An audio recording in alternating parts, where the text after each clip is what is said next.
everyone. Welcome back. I'm Michael Sandler, your host on Inspire Nation, along with CJ Lou from the Fired Up with CJ show. I think you just went and spiked it. You got so loud. Along with CJ Lou from the Fired Up with CJ show. Who knows? If you've ever wanted to transform this energy from gloom and doom to something special, then do we have the Reinvention Show for you. Today we'll talk about transmuting energy, finding positives, gaining a new perspective, and using the fuel of today, even amidst the chaos and confusion, to help you create your or something better. That plus we'll talk about a squirrel named Peanut, magic mini coops, getting jiggy with the outdoors. Yes, getting jiggy with the outdoors, confusion and COVID part 2, pairing and half-headed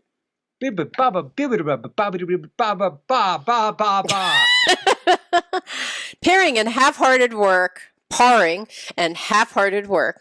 Powering and half-hearted work, spiritual ego conditioning, connecting with dad, finding purpose, a trip planning extravaganza, recording changes and challenges, particularly for the outdoors, and what in the world a super chicken named Ruru has to do with anything. So welcome back to the show, CJ. Are you ready to shine? I am. Woo, woo, woo.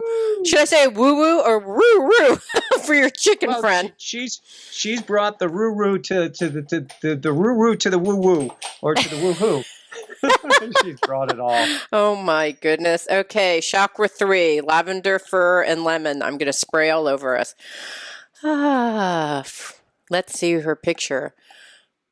Wait, is that your chicken? Okay, now how did you meet the acquaintance of Ruru? So we were coming back from a sunset. We went for a little sunset drive 2 weeks ago on Monday approximately, so 11 days ago. And we tried to get up on the hills as the colors started changing. We were actually headed home from a walk. We missed the colors driving our little yellow sunrise. Wait, the colors are changing? Oh, from the sky, not the leaves. Yeah. From the sky. We missed the color, meaning there was a burst of cherry drop red in the sky, and then it faded away before we could get to a place to take pictures.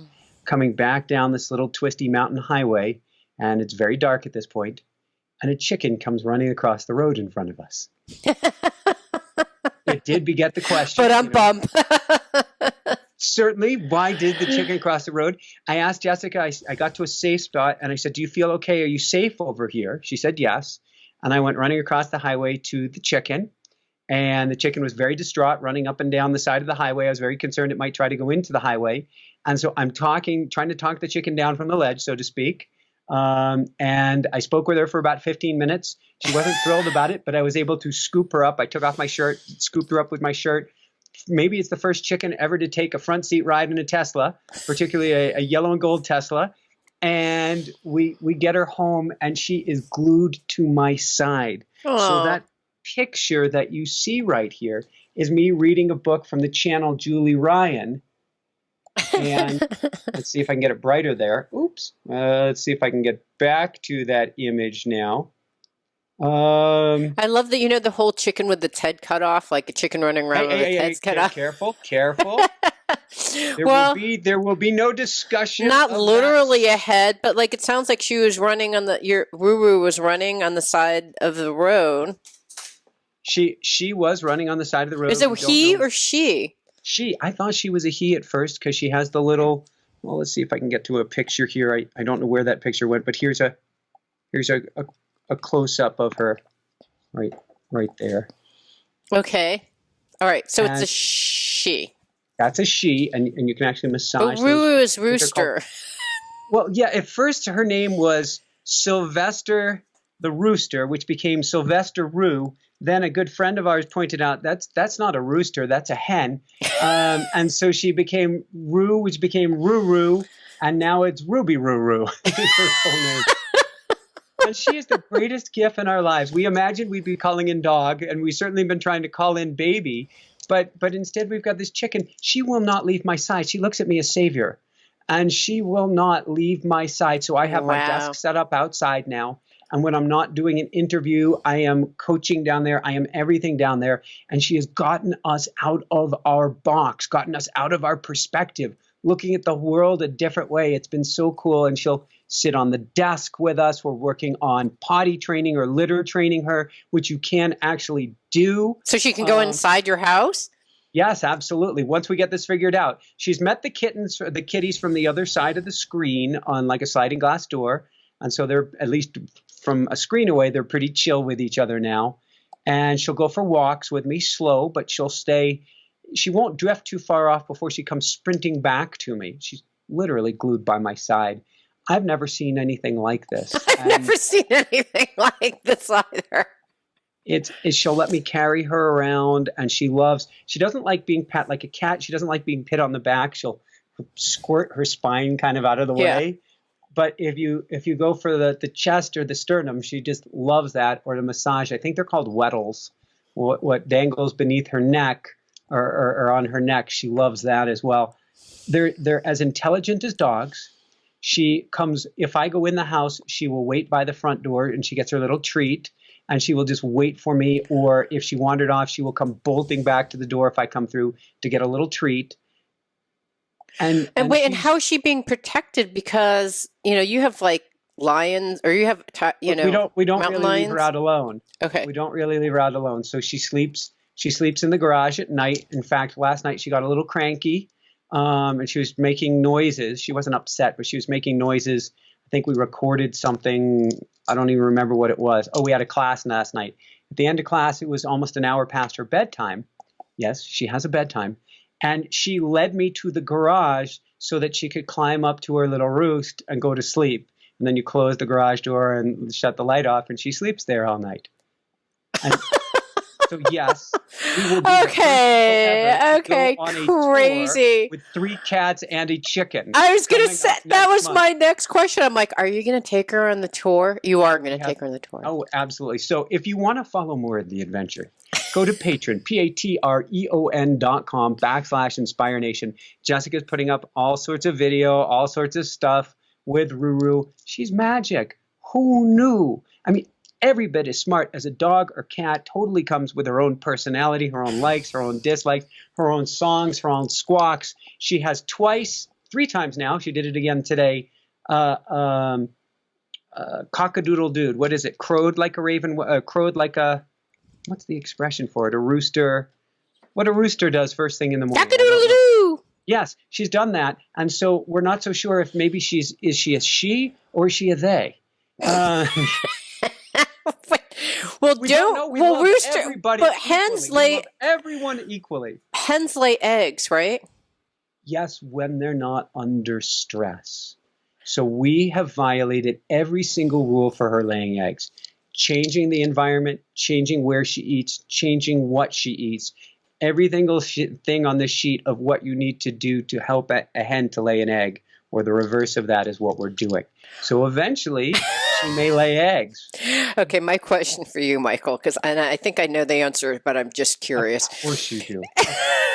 So if on your trip, Rue lays eggs, or I assume you're not going to eat them, so then you will have 3 new little chicks or whatever chicks in your van. No, that couldn't happen, because then the eggs will not have been fertilized unless we have a rooster. Okay. Oh, okay. Okay, but so they need to have actually copulated with a rooster to actually produce eggs? No, I believe they need to copulate, if I understand this right. And many people may be writing in going, no, Michael, I'm learning. I didn't grow up. I don't know. What happens? I understand, what we buy in the store is not a fertilized egg. It's an unfertilized egg. Oh. And so I believe that if you had it fertilized, that's a different story. Okay. So would I eat the eggs? No. Would Jessica eat the eggs? Yes. Okay. So say thank you very much. Now, would she feel that comfortable on an RV tour with a rolling roost that she'd lay eggs? Who knows? She is loving it by her side. And I'm looking over at my kitty cat love bug here. And I'm going, why isn't Ruru next to me? Ruru's been next to me all day, every day. I miss her now. Oh, cute. Do you have any sense of her age? Is there a way to know? I haven't Googled how to know. Usually you can tell by how many eggs they're producing. But again, Right now, we don't Um, have her in an egg-laying environment. My guess, my feel is 2. That is my feeling behind it. I are you don't know. muscle testing, like touching a 1, 2, go, we go, which number? I haven't done that. I do get to do that, and she's not as fast as I would picture. Like you watch Rocky or something, and the old Italian coach is saying, "You catch a chicken, you can catch grease lightning" or something. I can't do his accent, but she's not that fast. At least when Okay. you try to catch her. So maybe she's not that young. Maybe not quite a spring chicken. I don't know, But but I could she, love was her she like so an so much. escapee? Like how, is she owned by someone else, or is she like We a wild chicken? we have spoken to 2 animal communicators, mediums so far. Julie Ryan, who we had on the show just a few days ago, she said that she was an escapee after a coyote broke down the chicken coop and ate the other chickens, and that she bolted and made a run for it. Oh. We have posted with the local pet store, with the local rescue organization on Facebook for lost pets, and nobody has come forward as having a pet chicken. She's awesome. She totally has my heart. My kitties have my heart. She totally has my heart. Absolutely, completely. And since this is a show about reinvention, having a pet changes your life. Clearly, having a child changes your life. Having to completely reorganize your routine for another changes your life. And I think these are all, I think she is a huge gift for us to get out of our box and see things a very, very different way right now. Right. And there's no possibility of stuck energy. Right. You're gaining a new perspective from Yes. her, like even where you're working, which is outdoors now, and now you're trying to think of how she fits in with your travel. So tell me what is going on with your travels. So we're going to be going September 15th. We're going to go up through uh, Wyoming, Yellowstone, Montana, up to your neck of the woods. Not sure And you're how going to come safe visit it us, is. right? We actually have a guest house that you can stay in.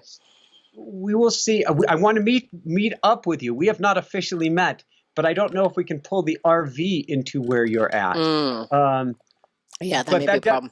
that does get us to our little chase car, which has been a Yes. magical manifestation. But then down all the way to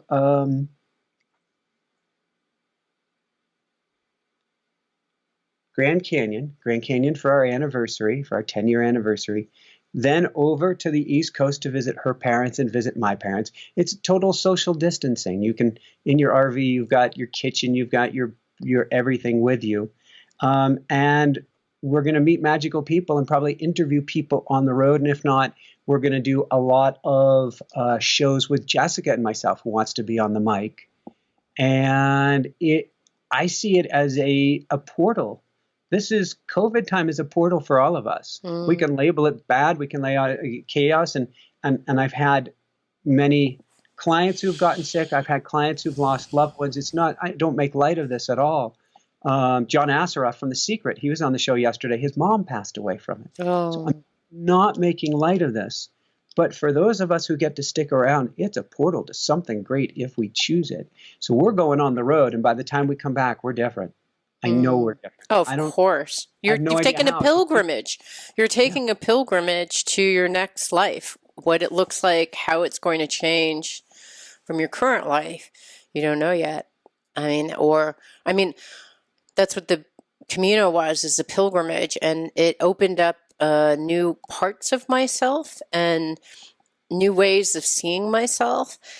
I don't have 100% clarity with my work purpose, but I have more clarity on how I want to live and how I want to be. And so you don't know what it's going to be for you yet. I mean, you won't. And I don't even want, don't want to know. I want to let it unfold without attachment. Hmm. Well, I yesterday I was sick, very sick. 2 days, was it Wednesday? No, maybe Wednesday. Yesterday, you emailed me and Yeah, said, yesterday I was very sick. On Wednesday, I was looking through. I've never felt so rudderless and confused, and talk about transmuting energies and finding positives and gaining new perspectives. This relates to what you were saying before. I got an email and from a shamanic teacher that I've done classes with, and the class was finding your purpose, and I was like, what the heck? I'm going to join this. I know it's 15 minutes from now, but what the heck? I'm just going to join. That's a free class. I love this teacher. So I went, and she said, and I think this is really true with the clients that I've been meeting lately, is that we have many people delay our dreams and we have all the good rational reasons why.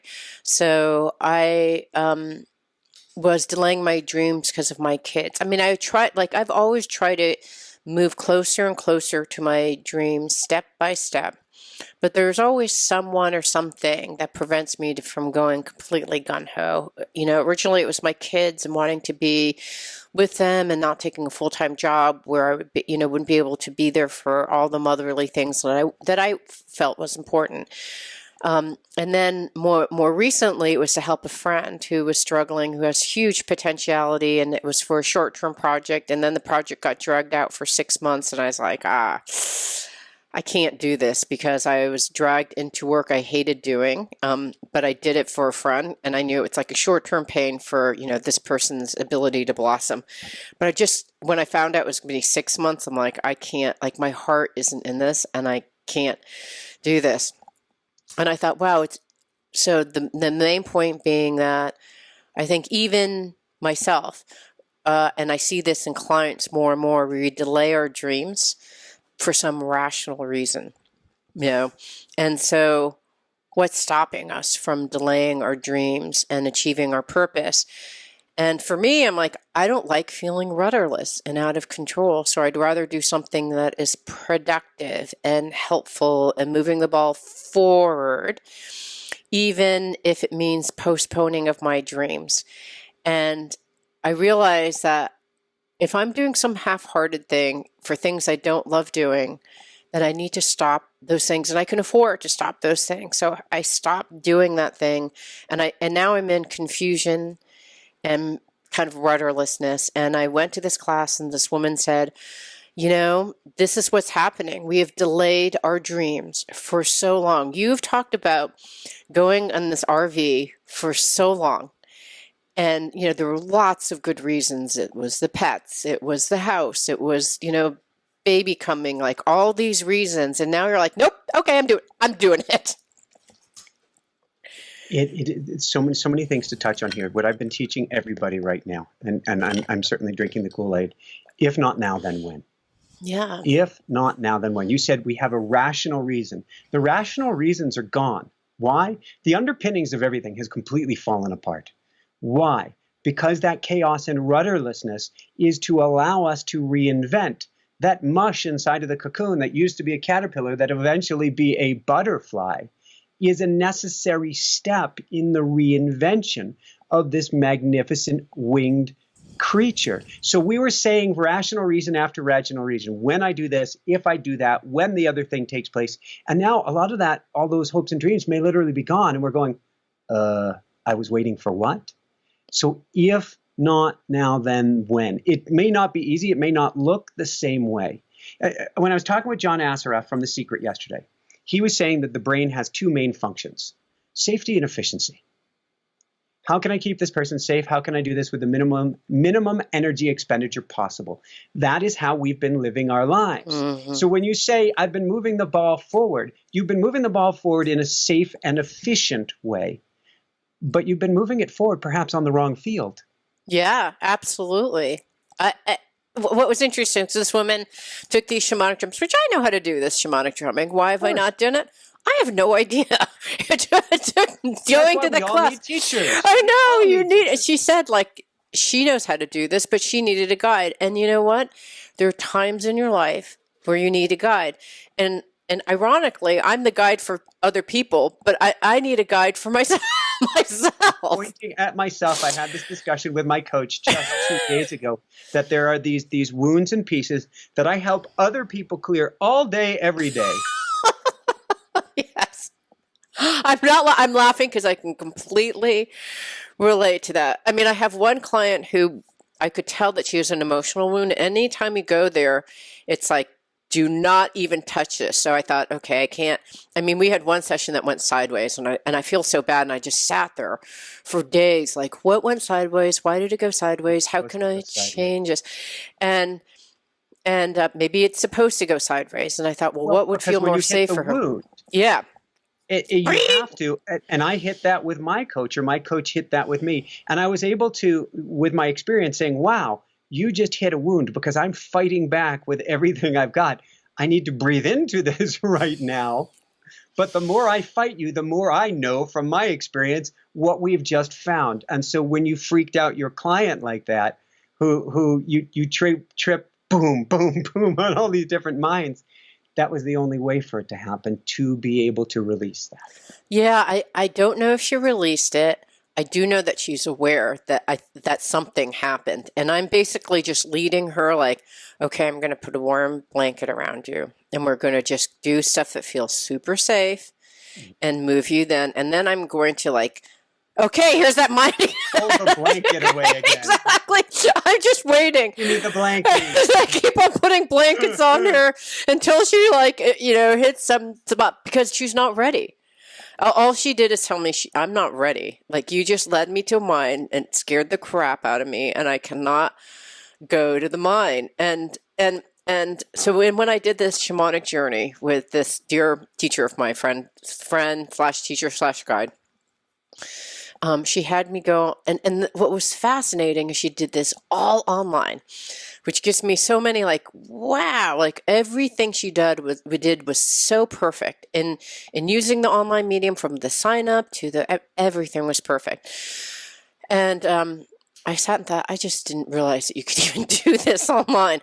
But I sat on the shamanic blanket that she had a picture of as she did the drumming in the background. And the vision was to step into your dreams, your highest purpose of what you should be doing, and gain clarity. And she had all her guides with her, and I had all my guides. And when I did that, I was really shocked, Michael, because I came up with a thing that then scared the crap out of me. Oh, then you probably have to do it. Well, that's normally how I approach my life. And then I was like, okay, I still need a guide because I'm so not there. But what I had was it was me teaching, becoming a spiritual teacher, which I have not. I don't even know. I'm like, what? I interview those people. I am not that person. I'm not the person I coach people. I do group coaching, but I'm not necessarily a spiritual guide. So I kind of am, but I'm kind of not. Anyways, the whole thing, it was totally shocking to me. And then I had more sympathy for my clients because I was just like, what? So maybe I'm going to find out more, right? Because in some ways, because it scared me so much, I think I'm on the right. And like yourself, right? I have people who follow me. I could do these, and I have all these clients that from my past that would probably love to work again or find out something again. I just didn't see myself that way. But it's hard. That's why we need a coach. Everybody needs a coach or some sort of a mentor, because we will all have our blind spots. I'm doing the work. I could do more of it. And so having an accountability partner is great. And yet I'm still not where I get my clients as far as what I would like to see change or grow or evolve, because I think we all need somebody else on the path. Yeah. Well, it's the gaining a new perspective, just the simple taking this class, getting onto this magic shamanic blanket, and then going to a place where I would never have imagined me being there. It was an utter shock and surprise. It's like, what? What? I'm like, okay, I guess. I don't know what that would look like or what it would be, but using the fuel of today, maybe the fuel is the confusion and the rudderlessness to kind of like, okay, what's stopping you? Maybe going down this path and finding, maybe it's teaching, maybe it's something else, maybe it's spiritual stuff, maybe it's taking I don't know. But until I move a step forward, I'm not going to know. And what I've experienced with a lot of my clients right now is I keep asking them, what would you do if you're only here for 6 months? Because we don't know with COVID right now. Nobody can say, I got this covered. We just don't know.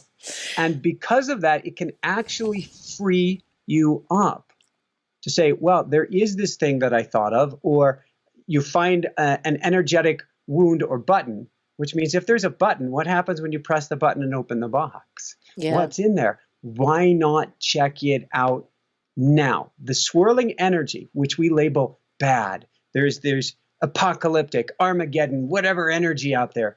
This is energy. We can surf this energy. We can use this energy. We can certainly transmute this energy into positive movement forward.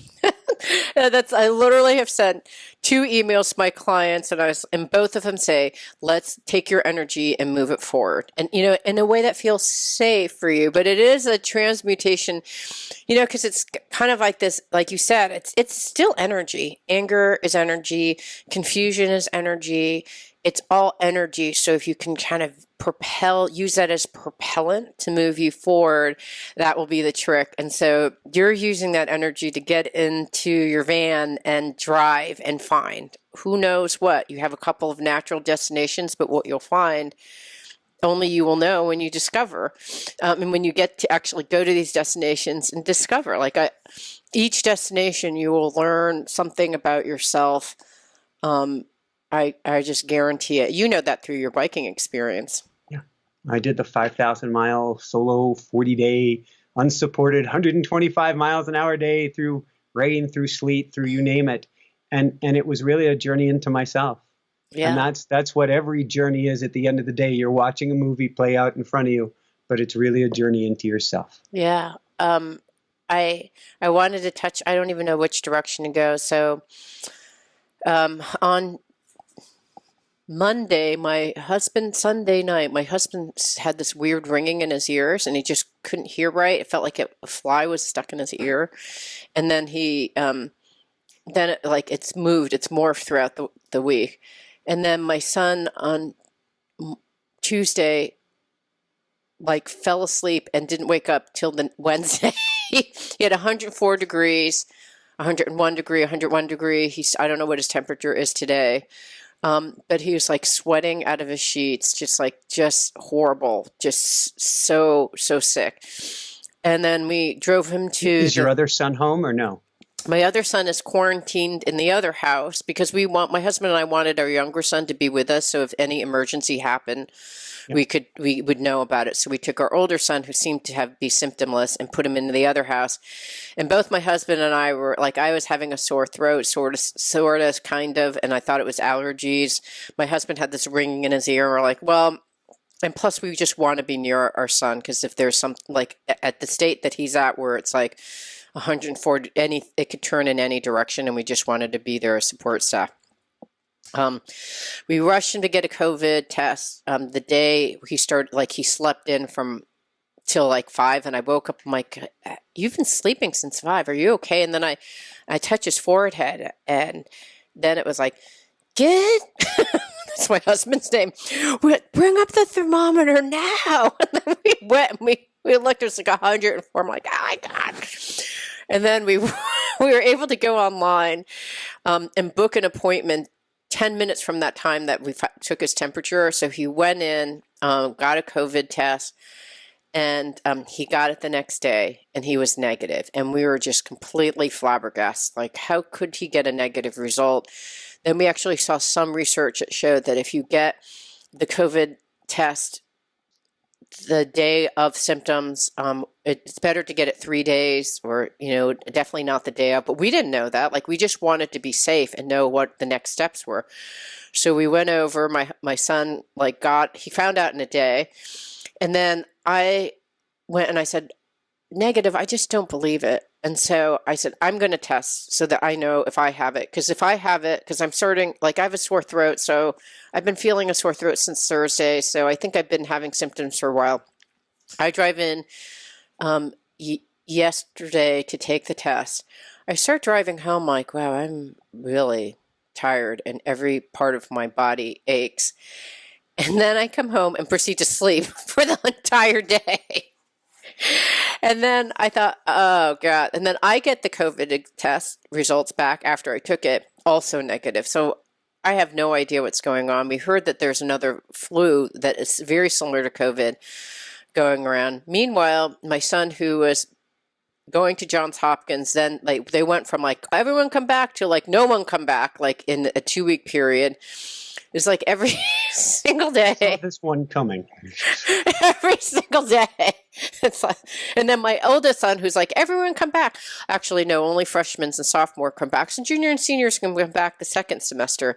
Like there's just been this thing where you put together. It's the thing that your guest had said for safety and efficiency. My brain is working overtime. Okay, this is the new data. Here's our path. Oh, this is the data. Here's our path. And like everything gets blown to smithereens day after day after day. Yeah. Even the COVID thing, I'm like, okay, if Caden has COVID, then we need to go do this. And then we actually are following all the procedures. And then it's like, it says negative. So I'm like, okay, well, if I get negative and Caden gets negative, but then we actually went on the first day. Is it accurate? Because there's a 20% error rate. So it's like, and then you've got to wonder. So if we play this game out, let's say that there is a chance that you do have it. Can you quarantine yourself at this point for 2 weeks? And wouldn't you, because if they did tracing, wouldn't they then quarantine Gideon? Wouldn't they quarantine your other son as well? Because you've certainly been, they've certainly been exposed. Which means now what do you do to get your food and everything so that you don't expose others? Well, I mean, since when Caden was sick, we started assuming that he had COVID, so we quarantined ourselves. And now it's like, well, if 3 of us come across negative, because we're just trying to do the socially responsible thing. Like, I don't want to go to the grocery store. And even if I'm like, I don't know what I have. I don't know if all 3 of us become negative, then it's like, I don't know what to do. You know, I think we have like 3, you know, what's the probability all 3 of us are negative? Unless it's negative, like you're saying, only at the beginning. But at the beginning is when they say you're the most contagious, which is interesting. So this is a kind of like, I mean, my husband and I were literally trying to plan this out. We're both strategic planners, right? We're both. Yeah, and so am I. So we're playing the chess game months out, you and I, if not years out. And my husband finally said, I give up. I just give up. I can't talk about this anymore. I don't know. I'm like, and then when we talked to I talked to this nurse in Kaiser. I'm like, maybe the nurse has some advice. So I talked to the nurse at Kaiser, and she said, I hate COVID with all my heart. I can't tell you how horrible this is. I don't know the answer. And I thought, okay. If the nurse is now saying this, then I don't know what to do. All I can do is wear my mask. And I have an N95 mask that I have. I'm going to wear that just to be super cautious. Our family will eat together 6 feet apart outside, and we will just hope that everything works out if all 3 of us are negative. And, you know, after we're in the, you know, it's like the first 5 days you're most contagious. So if we just stay away from each other for the first 5 days and then go, what the heck, we're all testing negative. We probably don't have it, but just to be super sure, let's actually stay away from each other because we don't want my son who is uninfected to get sick. It is so mind-boggling. Michael, talk about rudderless, confused, and the brain not being able to do anything. I literally can't do anything. My brain is constantly like, I just don't know. From a spiritual only perspective, and okay, I get it. There is no duality. It is all one. We're still going to use this term. From a spiritual perspective. Isn't it beautiful? It is. I just sat in a retreat, and it's a 3-day retreat, which was so helpful. And the teacher, John Burney, was saying, the mind wants to know.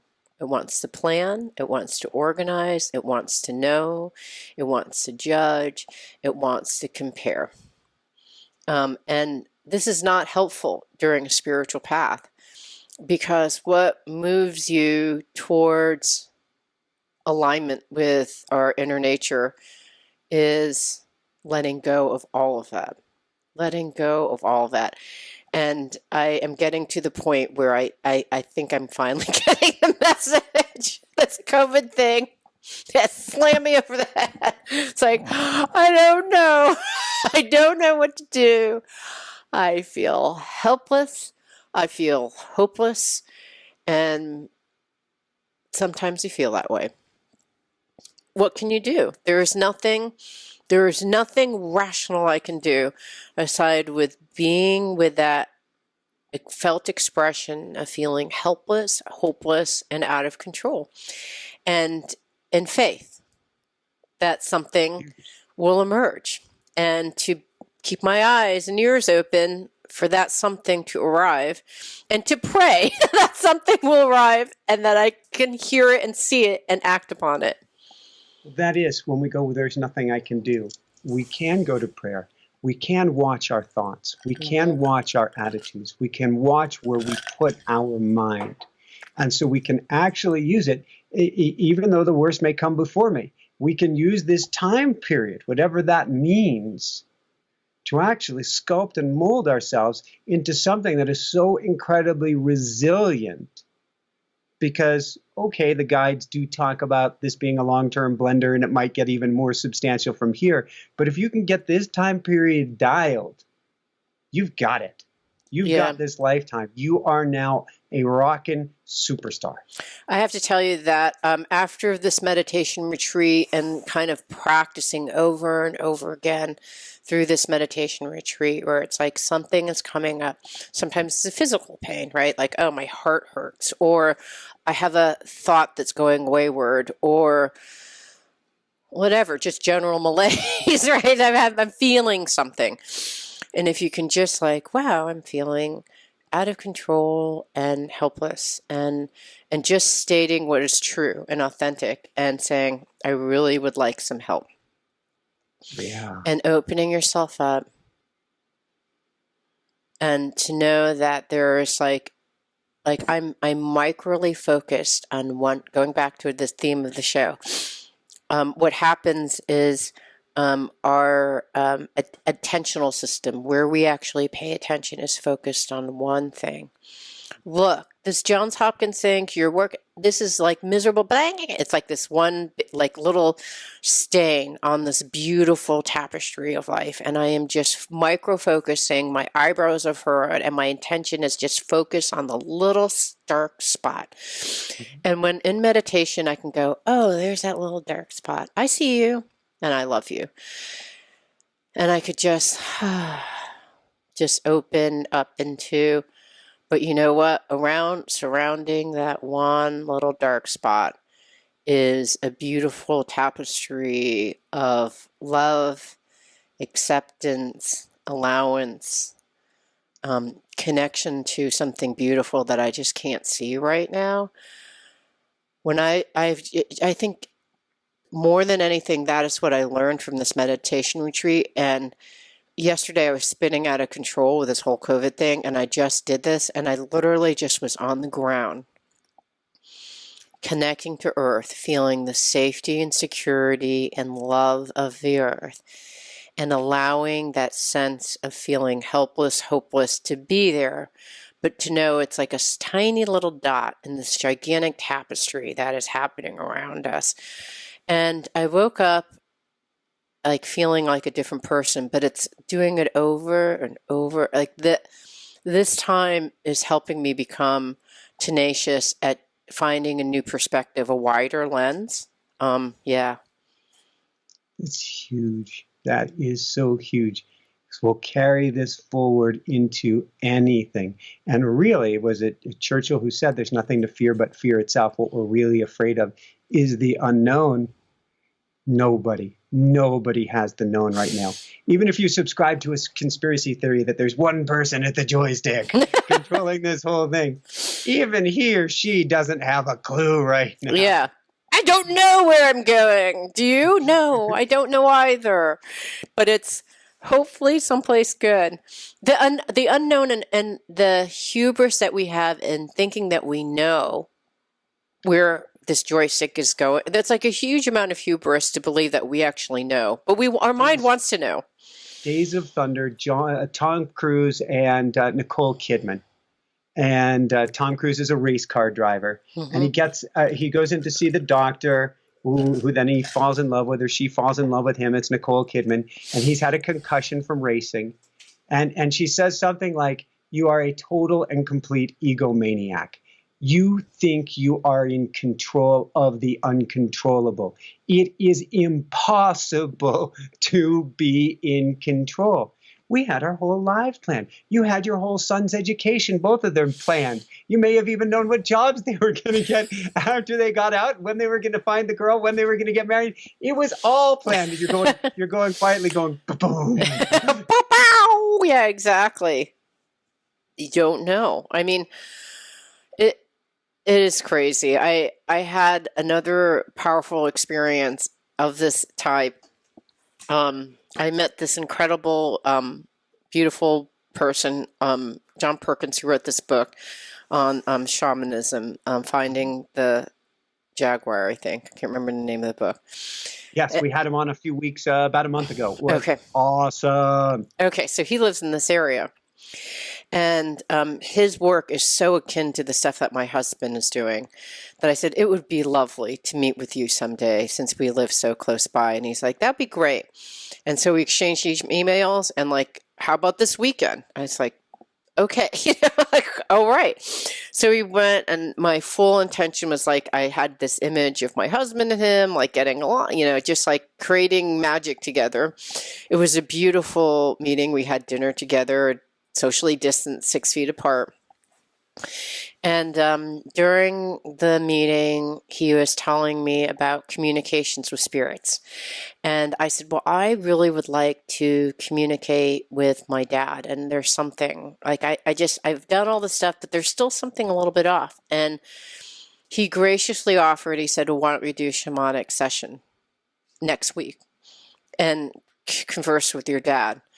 And I thought, wow, I'm getting someone who's trained in shamanism, by a shaman for like 3 years and wherever, I can't remember, it's Peru, I can't remember, Amazon rainforest.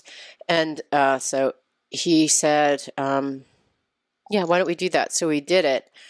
And what was shocking to me is I had my dad, I got to this place. First of all, he did the shamanic practice in a totally different way than I was trained, which was lovely to see the simplicity of it. But we went down into the earth, dropped down, met with my dad, and I said, and we conversed with my dad. And what was interesting, as he said, I don't know what this is, but this whole shaman talk to me, meet me in a cave, like, I don't know if I want you to pursue that path. As a rational chemical engineer of his descent, even though he was benefiting by talking to me, he's like, what are you doing here? So it was interesting to hear. This is the first time I've ever heard him say that. And then I said, I really want to communicate to you, but he did not want to communicate in this shamanistic way. And I was like, okay. And he said, I have been communicating to you. I said, really? And he said, yeah. When your guides are communicating to you, I'm communicating to your guides, and then they're communicating to you. So when you take the time to write out things and you take the automatic writing like you're doing, I'm actually communicating with you. And I thought, what? And it just blew my mind that he actually has been communicating to me, but completely differently than, you and I talk to like a bajillion medium, spiritual, whatever. And there's like a framework in which I believe people are supposed to communicate with you. However, the way he was communicating with me was completely different. And then he said, I'm also communicating to you in your dreams. And I was like, oh yeah, I see you in my dreams. And I was like, but you never say anything. And he's like, I don't want to say anything to you. And I said, why? And he said, because whenever I told you anything when you were a little kid, you would literally do the opposite of what I would say to do. That's a very good point. Yeah, that's a good point. And he said, so I speak to you through images. I'm not going to tell you ever what to do, but I'm going to show you things that are in your unconscious and allow you to to take and have the autonomy to move forward on these things if you wish. Never. Inception. It was very gentle, which was exactly like my dad's way. He was gentle, soft, kind man, and he was very wise. So here I had all this perspective as interviewing. You and I have probably talked to like 30 people who've done this kind of work, and they have all their programs and formats. And in my mind, I was like, "You're supposed to talk to me, Dad, and it's supposed to look like this," and like, "Why aren't you talking to me?" And he had been, and I was like, "Oh my gosh!" Like he's been talking to me this whole time, but not in the way that I was told he should talk to me. We've had our book back from the editor. I was like, do I go there today? And I'm like, don't go there, but it's going to come back anyway.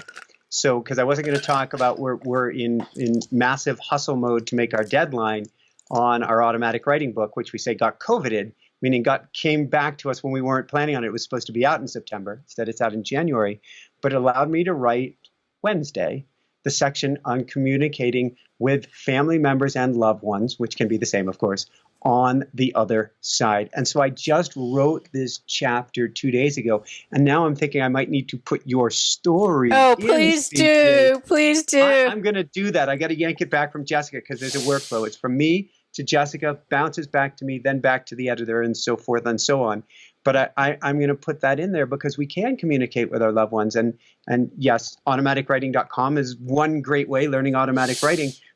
But what's more profound is that often spirit, whether loved ones or otherwise, is waiting, just knocking on the door. It's just not in that channel or by that medium that we expect it to be. Exactly. Spiritual conditioning, spiritual ego. I mean, you kind of think like, oh, I don't have that. But yeah, I had that. I mean, I'm conditioned into thinking it's going to be a certain form. That's a perspective. But I've gained a new perspective on how to proceed. It's just, wow, another mind-blowing, like, wow, he's been talking to me this entire time. He has never left me. When you go into your automatic writing, will you say, Dad? Instead of guides, give me guidance. Dad. Yes, I have been. There? And how is it going now? I get answers from him. But what's interesting is I'm like, when I ask you questions, it doesn't sound like you. And he's like, yeah, because I'm not going to tell you what to do. It's going to be interpreted by the guides. Because he has a very, I hear his voice, and the voice that channels back to me is not his voice. So then it makes me question if I'm actually channeling his voice. And he said, yes, but I'm talking through the guides. And I said, okay. So it's such a joy and delight because at some really basic level, I know I've heard, but have always had doubts that, your loved ones never leave you. But because I haven't communicated to my dad, I always like, well, I can say that, and you can tell me that, but I don't really believe it. And it was finally like, oh, wow. Like it's coming, but not, it's having faith that that's happening, but it's coming in a way that you would never have packaged it or thought. And it's a transmutation of energy from fear and worry and skepticism to just the wonder and magic of how life works. It's really astounding. Woohoo! Yes. and from an inner child and inner CJ point of view, it's got to give you a sense of peace and love. It does, absolutely. I mean, and regret. Like I went through this whole regret, like, oh my God, he's been communicating with me this whole time, and I haven't been listening. But I do every single, how I know this is I was talking to John, who we both interviewed, and he said, my dad was communicating to me when I was running. He would say like, slow down, John, or whatever. And it was, but not in the way that I thought. I didn't know that voice was his voice. And so sometimes when you hear voices, you think they're, quote unquote, generic spirit, but it's actually a spirit that you may know. And maybe they don't want to be known, or maybe they do want to be known, but they're guiding and loving you still the same. I don't know. It was really, Yeah, that was kind of a mind-blowing thing. Wow. Yeah. Where do we go from there? That may be the icing on the cake for today. Okay. You'll have to tell me about the trip planning extravaganza, recording changes and challenges in the outdoors. Do you want to talk about that still? The shortest version is so we're planning the trip. We're getting ourselves out of the box. We're literally with Ruru getting ourselves out of the box. We have a new editor on board who is going to be challenging us to look at different ways to record things, different ways to produce things. Jessica and I have started recording outdoors in preparation for being on the road and are running into all sorts of challenges, I'll put in quotes there, which are helping us to find new ways. And so the mind is screaming, I want it easy. I want it the way I want it. And the mind doesn't have a choice in this matter. We're going on the road. We're going to get to figure out a new way. And so we're playing with that now. And so the mind screams, it does not like. To me, comfort is the enemy of greatness. And the mind wants comfort every day of the week. Exactly. Just ain't happening. Yeah. You think you want comfort? We're going to give you a chicken. I love you, Guru. Oh my God, am I in love? Okay. I just am wondering who's going to come by next that is going to have to make it in the van. I just am curious. I know something else is going to be in that. We've been told dog, but Okay. it'd have to be puppy now because we don't want hunting instinct Exactly. in the van. Get a tiny dog. I'm calling it van. It's a 35-foot van if we call it a van. It's a bus. Oh gosh, so September 15th. I have it marked in my head. Wow, September 15th to October 30th/31st. And it's exciting and it's overwhelming and it's overwhelming and it's overwhelming and it's supposed to be overwhelming. We're not supposed to have the answers. It's sort of like if you get a PhD or ever do a dissertation, on the day that you go to defend it, you will feel the least ready out of any day of your preparation ever. Doctor of life. Absolutely. Yeah. And if you're listening to this, you are earning your doctorate in life as well. Yes, absolutely. I am so proud of you, Jessica. I've been hearing of this dream for years. And so I'm so excited to see it come to fruition and doing it in the most creative way. I love it. So stay tuned. We'll keep you posted, let you know what the latest, greatest is on the journey. We'll have it on Patreon for people, patreon.com/Inspire Nation, where you can follow our whole journey. You can support us as well. We're just stepping outside of ourselves. And I think you're stepping outside of yourself. We're challenging our coaching clients.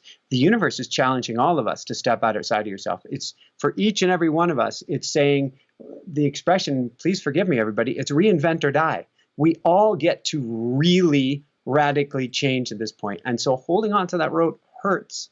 But if we let go and say, all right, what I really wanted either is totally dashed upon the rocks or temporarily doesn't exist, what else is possible? Mm-hmm.